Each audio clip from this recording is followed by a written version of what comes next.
If you love self-care but hate spending big bucks, this one's for you. Let's get smart about Sunday relaxation. You don't need to spend a fortune to relax. Try a DIY spa day at home with items you already have. A warm bath with Epsom salts and a homemade face mask can do wonders. Craving brunch? Skip the expensive restaurant and make a delicious meal at home. Whip up some avocado toast and homemade smoothies. It's tasty and budget-friendly. Get your Sunday workout in without spending on a gym membership. Go for a walk, run, or bike ride in your neighborhood. Fresh air and exercise, totally free. Meal prep is a game changer for your wallet and schedule.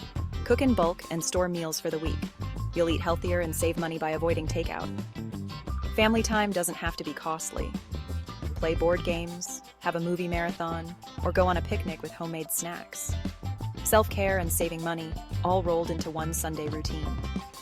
If you found these tips helpful, give this video a thumbs up, share it with your friends, and subscribe for more.